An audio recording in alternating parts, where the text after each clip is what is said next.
Salut les GOATs, bienvenue dans cette nouvelle vidéo sur ma chaîne YouTube. Aujourd'hui, on continue notre série pour faire de vous des GOATs sur Bubble. J'espère que ça vous plaît jusqu'ici. Aujourd'hui, on va parler de la chose la plus importante à connaître sur Bubble parce que c'est ça qui le rend unique. C'est bien sûr les workflows. Donc si ça vous plaît, encore une fois, pensez à vous abonner à ma chaîne YouTube. Pensez à activer la cloche pour recevoir toutes les prochaines. Et sans plus attendre, c'est parti pour la vidéo du jour avec les workflows.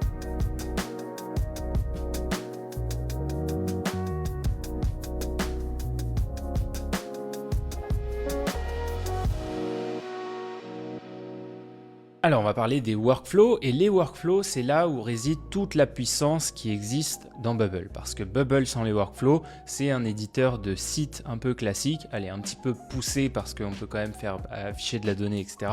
Mais la vraie puissance de Bubble se situe dans cette table là, dans les workflows. Donc on va diviser cette table en plusieurs catégories parce que évidemment il y a plusieurs choses dans cette table ici.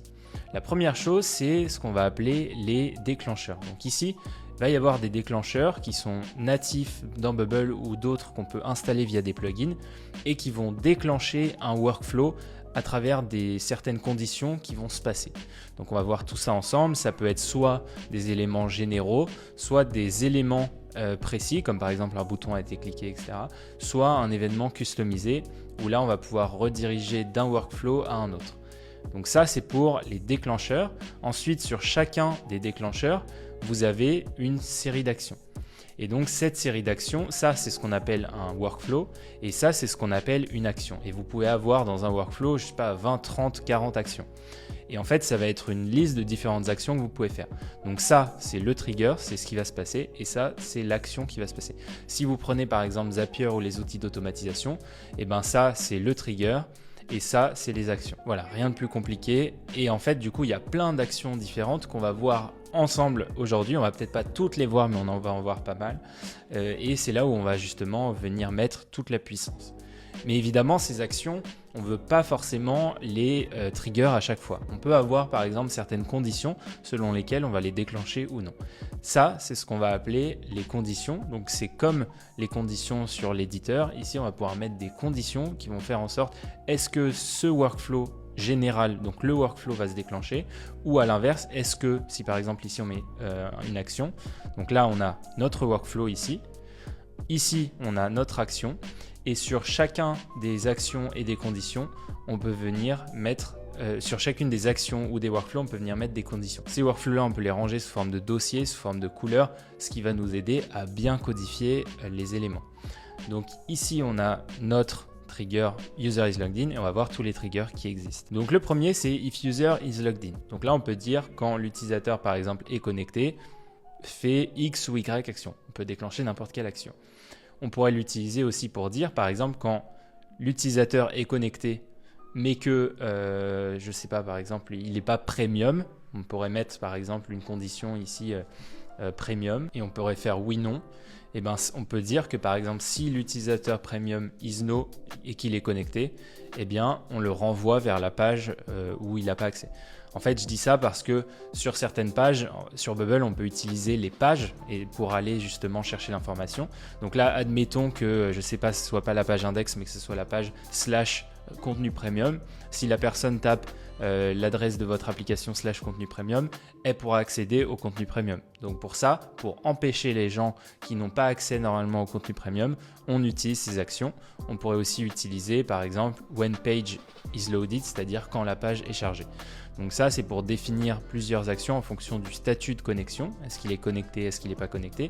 Ça peut être aussi, par exemple, s'il est connecté, eh bien, afficher telle chose. S'il n'est pas connecté, afficher telle chose directement sur la même page en fonction de son statut de connexion. Ensuite, page is loaded. Donc ça, c'est quand la page se charge, il va se passer X ou Y action. Donc ça, c'est très utile quand vous voulez faire passer des actions dans l'arrière-plan qu'elles ne soient pas visibles. La page se charge, il se passe telle action, très utile. Ensuite, do every 5 seconds. Donc ça, c'est quand vous avez besoin, et évidemment, ils disent every 5 seconds, mais vous pouvez changer, vous pouvez mettre toutes les 60, voilà, pour changer de manière récurrente. Donc ça, admettons, vous avez envie de mettre un petit message marketing en haut et le changer de manière régulière, vous pourriez dire toutes les 15 secondes, tu changes le message et tu mets une autre. Pareil pour, je ne sais pas si vous avez plusieurs images et vous avez envie de rafraîchir les images, vous pouvez dire toutes les 15 secondes, tu vas rafraîchir l'image, tu vas rafraîchir le texte. Et en fait, on peut faire à peu près n'importe quoi avec cette action-là. Ensuite, il y a do when condition is true. Donc là, par exemple, c'est quand une condition va être remplie, on va afficher telle ou telle chose. Admettons que, je ne sais pas, quand par exemple sur l'URL de la page, il y a un mot-clé, on peut récupérer le mot-clé de cette URL et dire est-ce que c'est vrai ou pas. Et si c'est vrai, afficher tel contenu. Et si c'est faux, ne pas afficher ce contenu-là. Donc ça, c'est encore beaucoup de flexibilité d'avoir ça. Ensuite, il y a quand une erreur apparaît. Donc là, quand il y a une erreur, vous pouvez déclencher une série d'actions aussi, mettre un petit message d'alerte, nous avons une erreur, quelque chose comme ça. Ensuite, il y a les éléments. Donc par exemple, quand un element is clicked, ça c'est la même chose que quand vous faites ça. Quand vous faites cet élément-là, en fait, bouton B is clicked. Donc là, vous pouvez le faire aussi de cette manière-là. Par exemple, element is clicked. Et là, vous sélectionnez bouton B. En fait, vous avez la possibilité soit de le faire à partir de l'éditeur, soit de le faire à partir d'ici. Ça va plus vite, par exemple, quand on est en train de construire des workflows, de faire directement ici, plutôt que de retourner dans l'éditeur, de retrouver le mot, etc. Donc ça, c'est bien à garder en tête. Et ensuite, il y a d'autres actions, comme par exemple ici, tac, quand une valeur d'un input change. Donc ça, pareil, c'est admettons que vous ayez envie d'afficher une certaine chose quand la personne modifie un élément. Par exemple, je sais pas, je vais dire ici j'ai un input, je vais dire quand je le change, j'ai envie d'afficher une alerte comme quoi ça a bien été sauvegardé. Et bien ce que je peux faire, c'est ici, je vais mettre ma petite alerte, je vais la mettre juste au-dessus là comme ça, et je vais faire un truc genre saved. Et je vais lui dire d'afficher ça une fois que la valeur a changé. Donc là, ce que je peux faire, c'est je définis un workflow et je lui dis OK. Donc quand la valeur change de mon input A, eh bien je lui dis montre l'alerte, donc show message in an alert box. Et là, du coup, je vais mettre, j'aurais pu le mettre là aussi, saved par exemple. Et du coup, là, si je fais preview directement ici, donc là, ça va charger la page. Et si par exemple, je change la valeur de l'input, boom, saved. Donc ça, c'est hyper utile parce que justement, ça va nous permettre comme ça d'augmenter l'interactivité de l'application. Pareil, on pourrait faire aussi sauvegarder l'input directement ici et utiliser la donnée pour faire quelque chose. Voilà, ça, vraiment ça fluidifie le tout. C'est histoire de dire on n'est pas obligé à chaque fois d'utiliser par exemple des boutons pour déclencher. On peut le faire directement à partir des inputs. À noter que ça fonctionne avec tous les inputs, que ce soit les checkbox, que ce soit les drop-down, etc. Par exemple, ici, ce qu'on pourrait faire aussi, c'est imaginons qu'on ait un drop-down directement ici. On peut lui dire quand la valeur du drop-down change, modifie quelque chose dans l'apparence. Donc ici, ça c'est pour les inputs. Quand une pop-up se ferme, on peut déclencher quelque chose aussi. Quand une pop-up s'ouvre, on peut déclencher quelque chose. Et pareil, ici, quand il y a une erreur dans un workflow, on peut afficher quelque chose. Et ensuite, Custom Event, c'est pour déclencher en fait un événement dans un autre, d'un workflow à un autre. Donc là, par exemple, on peut faire Event. Et directement ici, on peut faire dans un autre workflow, déclencher ici Custom Events, trigger a Custom Event et on peut aller chercher notre workflow. Et en fait, on peut passer d'un workflow à un autre au travers d'une action. Voilà, donc ça c'est utile par exemple quand vous commencez à avoir beaucoup d'actions dans un workflow. Donc encore une fois, un workflow c'est ça. Ici, vous avez une série d'actions et quand il y a beaucoup d'actions dedans, c'est toujours utile d'utiliser ça pour justement ne pas avoir à aller farfouiller dans les 30 actions qu'il doit y avoir. Vous pouvez en mettre par exemple 7, mettre une condition, renvoyer ici si c'est la condition A et renvoyer vers un autre événement si c'est la condition B. Ça permet d'alléger un petit peu les workflows et surtout de vous arranger un petit peu la vie à ne pas avoir trop de choses au même endroit. Ça, c'est pour les éléments custom. Et ensuite, une fois qu'on a vu ça, on peut déclencher nos actions. Donc là, sur les actions, il y en a plein.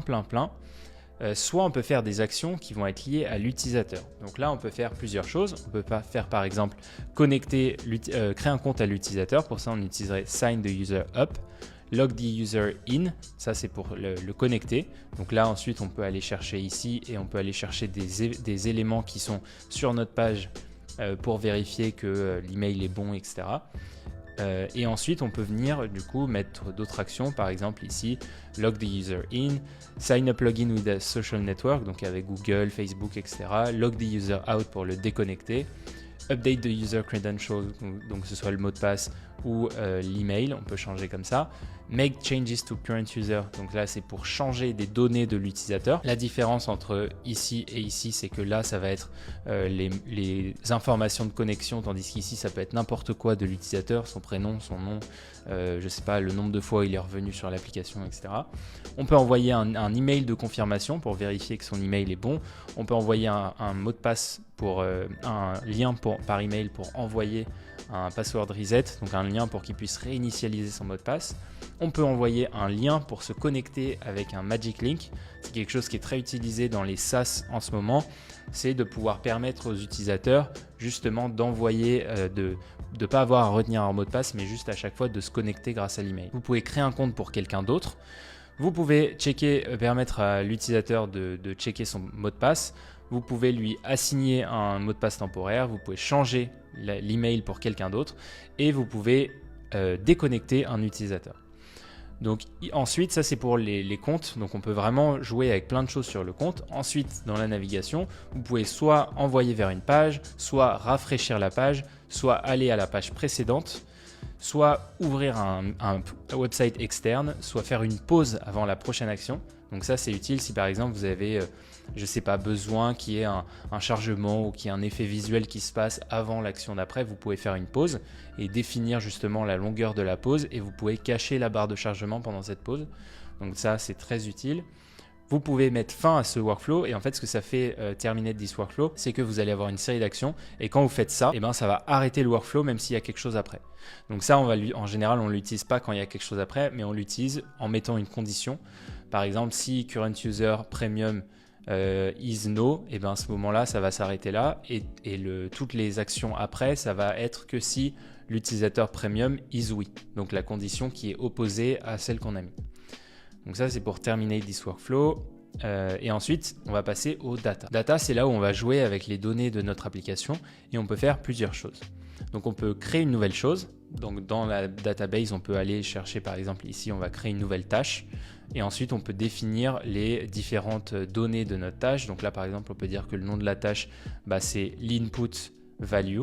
Vous inquiétez pas sur les données dynamiques comme ça, on reviendra dessus spécifiquement. Là, c'est juste vraiment les workflows, mais je vous explique juste comment ça marche. Et on peut venir ensuite mettre ça. Donc là, ce que ça fait directement, c'est que ça dit « Ok, quand le bouton B est cliqué, tu crées un compte pour l'utilisateur. » Bon, ça, on peut le virer, mais quand le bouton B est cliqué, tu vas créer une nouvelle tâche et le nom, ça va être ce qu'il y a dans l'input. Et donc, ça va créer une nouvelle tâche si le nom est dans l'input. Ce qu'on peut dire, c'est que par exemple, cette tâche, il peut la créer que si l'utilisateur est connecté. Pour ça, on ferait only when current user is logged in. Voilà. Donc ça permettrait de dire cette nouvelle tâche sera créée que si l'utilisateur est connecté.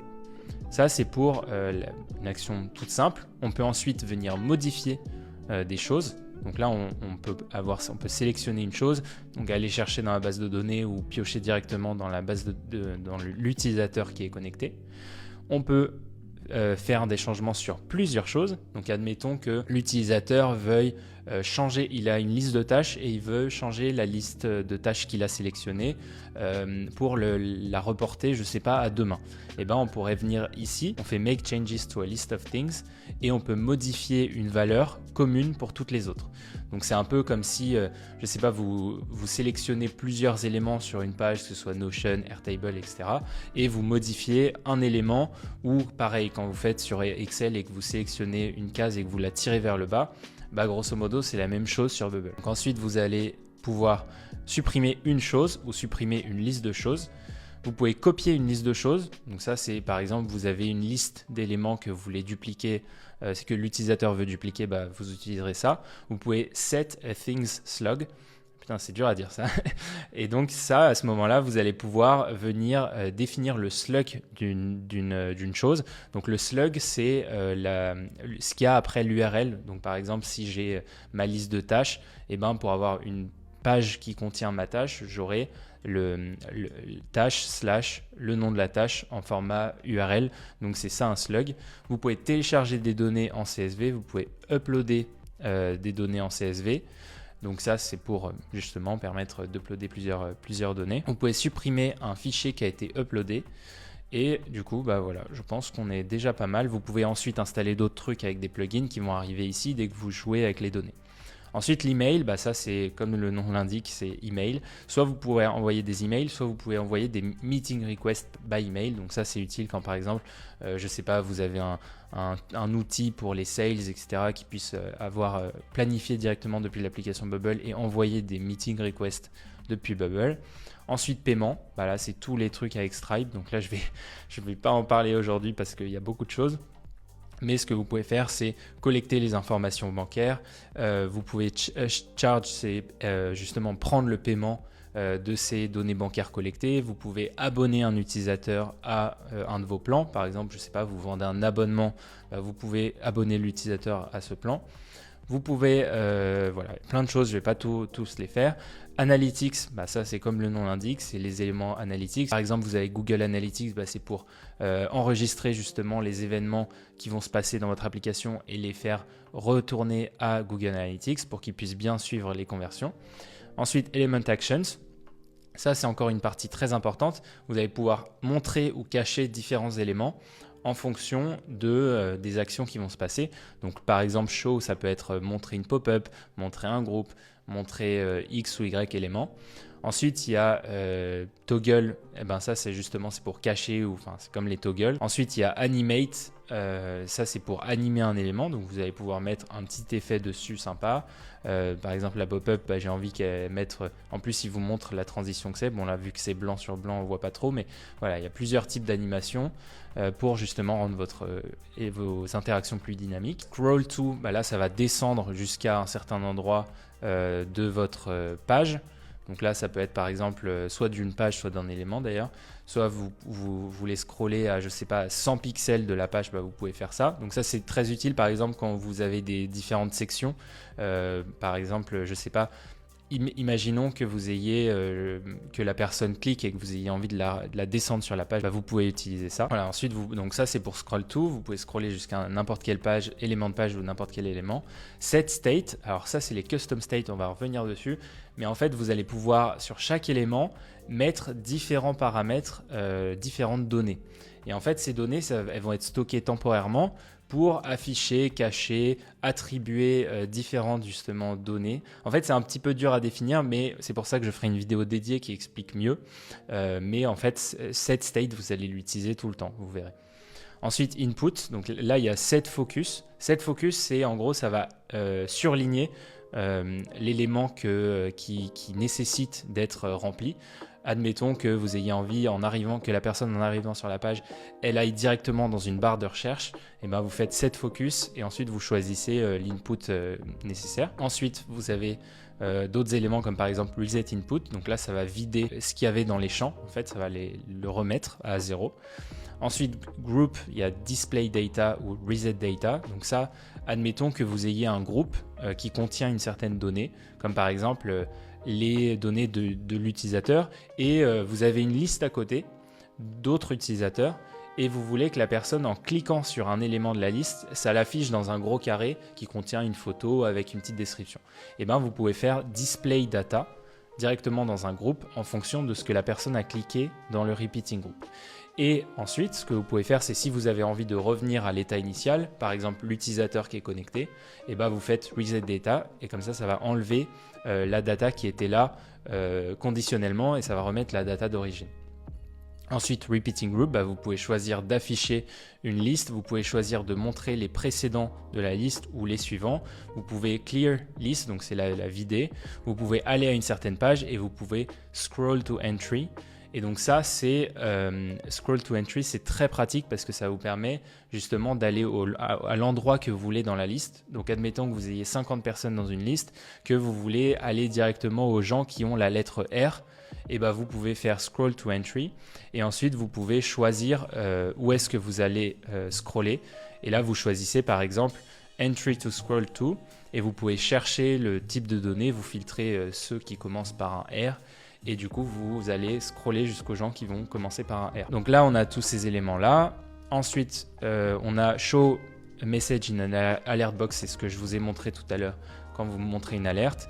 Et ensuite vous avez les plugins que vous installez, ils vont venir s'ajouter ici quand il y a par exemple ici reset input for search and autocorrect. Donc là c'est pour réinitialiser la barre de recherche. Et ensuite vous avez d'autres plugins actions, donc notamment ici ce sera là où vont se mettre tous les éléments qui vont connecter avec des API.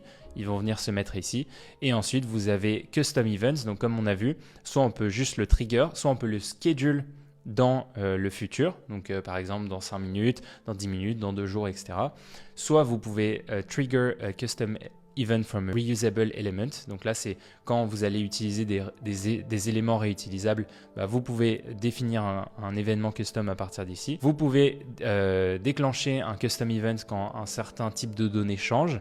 Et ensuite, vous pouvez schedule API workflow et API workflow analyst. Cette fois, ce que ça va faire, c'est que plutôt que déclencher un événement qui est sur cette page, donc là, les événements custom events, ils vont être sur la page index.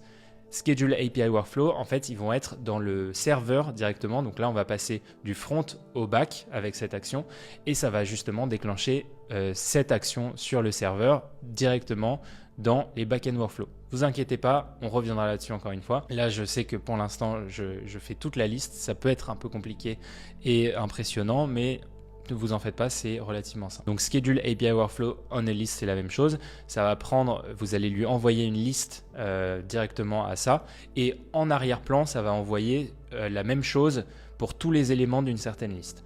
Donc si par exemple vous lui dites sur tous les éléments de la liste, envoie un email, et ben ça va prendre chacun des éléments et ça va envoyer un email. Voilà, donc ça va le répéter autant de fois, la série d'actions que vous mettez en arrière-plan, que le nombre d'éléments qu'il y a dans la liste. Ensuite, il y a Set Cancel a Recurring Event. Donc, c'est là où vous allez planifier un événement récurrent dans votre application. Donc, par exemple, je ne sais pas, vous créez une nouvelle tâche, vous lui dites j'ai envie qu'elle se produise tous les lundis à 8h. Eh bien, ici, vous faites Set Cancel a Recurring Event. Et là, vous allez créer un nouveau workflow récurrent et vous allez définir la fréquence. Donc là, par exemple, weekly, et vous définissez une date de départ. Donc ça, vous inquiétez pas, pareil, on reviendra dessus. Et ensuite, ces événements-là, vous pouvez soit annuler un API workflow que vous avez planifié. Donc vous pouvez planifier n'importe quelle date dans le futur. La différence entre API workflow et recurring event, c'est que recurring event, ça arrive plusieurs fois. API workflow, ça arrive qu'une seule fois. Vous pouvez justement annuler cette API workflow que vous avez planifié et vous pouvez annuler cette liste d'API workflow que vous avez planifié. Voilà pour les workflows. Sur chacun des workflows, vous pouvez mettre des conditions qui vont se paraître. Donc là, par exemple, je peux déclencher je peux déclencher le bouton B quand il est cliqué. Je peux dire que si l'utilisateur premium est oui, et ben à ce moment-là, ça va se déclencher. Et je peux aussi venir dupliquer mon élément pour dire is no. Et comme ça, si l'utilisateur premium est oui, et ben à ce moment-là, ça se passe ici. Et si c'est no, et bien il va y avoir une autre série d'actions. Et ensuite, sur chacune de cette série d'actions, et ben ici, je peux lui dire, par exemple, tu vas à la page, je sais pas, reset password, parce que j'en ai pas d'autres. Et je peux lui dire seulement si current user, par exemple, ici, non, is, je sais pas, Michel. Et du coup là, seulement les gens dont le nom sera Michel vont aller là. Donc comme ça, on peut faire une première condition, une deuxième condition, ce qui permet d'avoir pas mal de flexibilité sur comment on organise les choses. Mais encore une fois, il y a 3 éléments à prendre en compte. Il y a d'abord les triggers ici, donc les workflows. Ensuite, il y a les actions qui sont à l'intérieur de chaque workflow et que ce soit sur les workflows ici ou sur les actions, sur chacune des actions, vous pouvez mettre des conditions et vous pouvez ensuite venir mettre plusieurs conditions qui vont venir vous aider à tout planifier dans votre application pour la rendre le plus dynamique possible. Alors maintenant, je vous propose de configurer ensemble notre premier workflow et vous allez voir, c'est pas si compliqué. Alors ici, ce qu'on va faire, c'est du coup créer notre premier workflow et pour ça, on va aller chercher donc notre design ici et on va mettre 2 éléments. On va mettre un élément input qui est un petit peu trop grand à mon avis. Voilà, on va le mettre comme ça. On va lui mettre une petite marge pour pas qu'il colle au-dessus et là, on va mettre en dessous un bouton. Ce qu'on va lui dire, c'est d'aller créer une tâche directement sous certaines conditions. Donc là, on va mettre 3 éléments. On va mettre ici une checkbox. Tac. ici. Et on va du coup venir centrer cette checkbox. On va les mettre tout ça ensemble. Donc pour ça, on va les mettre dans un groupe directement ici. Group elements in a column container parce qu'on les superpose. Et ici, on va du coup venir dire, ok, donc ça dégage. Ça aussi. Et on va mettre un gap spacing between elements de 20. Donc on va mettre une petite séparation de 20 pixels entre chacun des éléments. Et ensuite, on va lui dire, ok, donc toi, ta marge, tu la vires. Et par contre, sur le groupe, on va mettre une petite marge de 100, voilà. Et donc ici, on va mettre, par exemple, je sais pas, valider. Voilà, valider. Et checkbox, valider, voilà. Input A, on le met ici. Et là, on va mettre créer. Donc là, ce qu'on va faire, c'est vraiment le plus simple des workflows possibles. C'est dire, ok, donc quand la checkbox ici validée est cliquée, eh bien, on va créer cette tâche. Et quand elle n'est pas cliquée, on ne va pas la créer. Pour ça, on va faire Start Edit Workflow.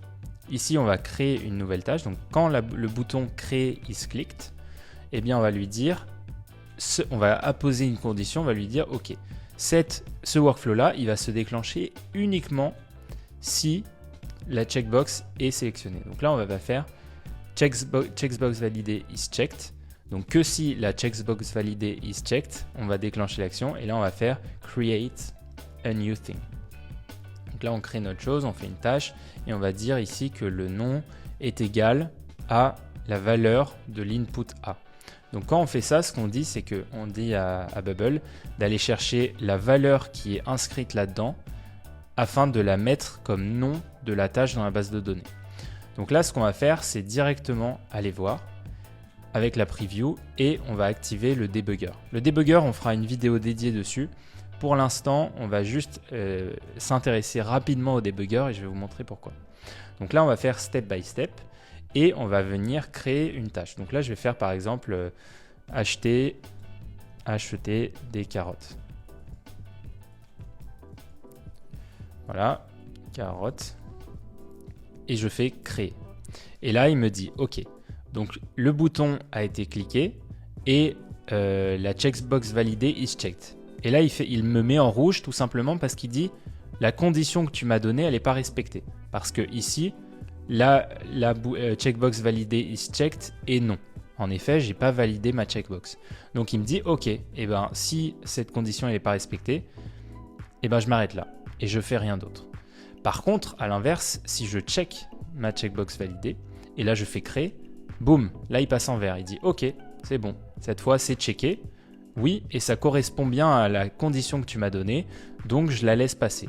Et du coup, je passe à l'étape suivante, créer une nouvelle tâche, et là il va créer une nouvelle tâche avec, donc là il va dans la base de données, il crée sa nouvelle tâche, ensuite il a les valeurs que je lui ai dit, donc le nom je lui ai dit que c'était acheter des carottes, et ce qu'il va chercher comme valeur, c'est input a value, acheter des carottes.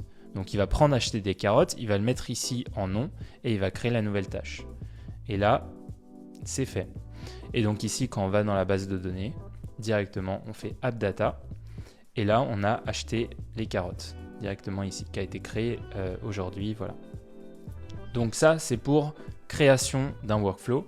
C'est vraiment le niveau 0 de la création du workflow. On peut aller évidemment beaucoup plus loin, mais ça vous donne une idée de justement comment est-ce qu'on peut paramétrer ça. Ensuite, on pourrait venir mettre par exemple créer une nouvelle tâche s'il y a X ou Y conditions afin de justement pouvoir bien mettre ça. On pourrait aussi, très juste d'ailleurs, Bubble le propose, reset relevant input afin de vider le champ directement. Parce que là, si on fait acheter des carottes par exemple, avant il ne nous l'avait pas supprimé, il l'avait gardé directement, mais là si on fait créer, il va d'abord il va la créer directement la tâche, il crée la tâche acheter des carottes et ensuite reset relevant input, boum, il me vide l'input et du coup je peux retaper une nouvelle chose. Donc ça c'est pour ces premières actions.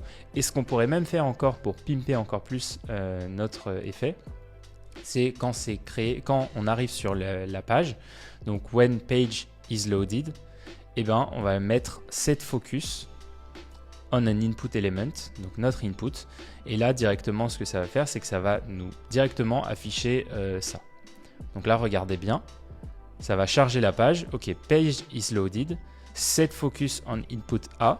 Donc là, il nous dit, ok, l'input A c'est ici. Du coup, boum, je ne sais pas si vous avez vu. Et là, directement, on arrive sur la page et en fait, on peut déjà commencer à écrire. Donc là, encore une fois, ça donne une idée sur quand la page est chargée, on peut faire ça. On pourrait aussi dire que, par exemple, quand la page est chargée et que l'utilisateur est connecté, eh bien, mettre la chose directement ici. Et voilà, c'est tout pour cette vidéo. J'espère qu'elle vous a plu. Si c'est le cas, pensez à vous abonner, pensez à activer la cloche pour recevoir les prochaines vidéos de cette série. Pensez aussi à vous abonner à mon édito, edito.tio.fr. Et si ça vous plaît, pensez à aller voir mes formations. Je mets les liens en description. Je vous apprends à faire des applications de A à Z pour que Bubble n'ait plus aucun secret pour vous. Et sinon, on se retrouve dès demain pour une prochaine vidéo. D'ici là, gardez toujours cette envie d'entreprendre. Ciao!